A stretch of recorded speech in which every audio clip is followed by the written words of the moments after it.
Hello guys, I am Preeti. Welcome to my channel Preeti's world. তো এই গরমে আমাদের সবার অবস্থা খুবই খারাপ। সবসময় মনে হয় কিছু যেন ঠান্ডা জিনিস খাই। আর যেহেতু পয়লা বৈশাখ আমাদের বাঙালিদের নববর্ষ, তো মিষ্টি তো খেতেই হবে। তো এই মিষ্টি আর ঠান্ডা মিশে একটা মিষ্টি দইয়ের রেসিপি বানানো যায়। তো তোমরা তো সবাই জানো আমাদের বাঙালিদের কাছে মিষ্টি দই কতটা জনপ্রিয়। তো কিভাবে আমি মিষ্টি দইটা বানাচ্ছি চলো দেখা যাক।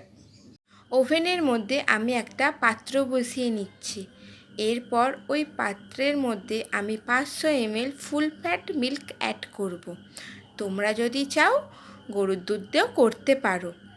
এবং আমাদের মাথায় রাখতে হবে যে আমরা যেন দুধটাকে অনবরত নাড়াচাড়া করতে থাকি, না হলে পাত্রের নিচের দিকে দুধটা বসে যেতে পারে।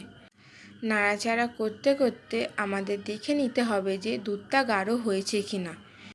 দুধটা গাঢ় হয়ে গেলে আমরা ওভেনটা অফ করে দুধটা এক সাইডে আমরা নামিয়ে রাখবো। এরপর গ্যাসে একটা কড়া বসিয়ে আমি এই কড়ার মধ্যে চিনি অ্যাড করব এবং চিনিটাকে ভালো করে নাড়তে থাকবো ক্যারামেলাইজ হওয়া পর্যন্ত।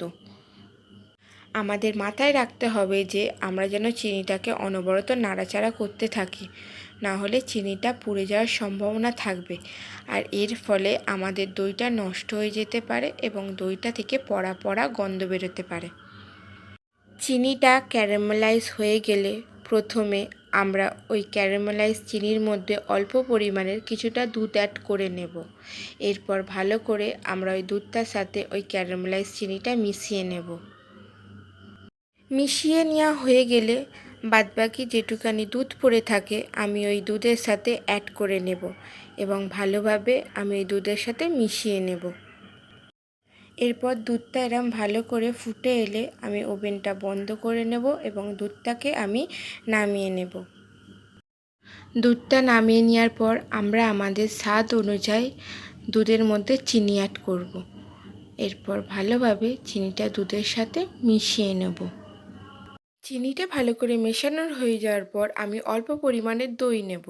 এখানে তোমরা টক দই বা মিষ্টি দই যে কোনো একটা দই নিলেই হবে। তারপর আমি দইটা ওই দুধের সাথে আমি অ্যাড করে নেব এবং ভালো করে আমি দুধটা মিশিয়ে নেব। এরপর যে কোনো একটা পাত্রে আমি দুধটা ঢেলে নেব এবং 4 থেকে 5 ঘন্টা আমি কোনো গরম স্থানে রেখে দেবো দইটা বসার জন্য। তোমরা সবাই দেখতেই পাচ্ছ দইটা কি সুন্দর টাইটভাবে বসে গিয়েছে এবং দইটার কি সুন্দর একটা কালার এসেছে। ভিডিও যদি তোমাদের ভালো লেগে থাকে তাহলে আমার চ্যানেলটাকে লাইক করে দিও, শেয়ার করে দিও আর সাবস্ক্রাইব করে দিও এরকম নতুনত্ব ভিডিও পাওয়ার জন্য।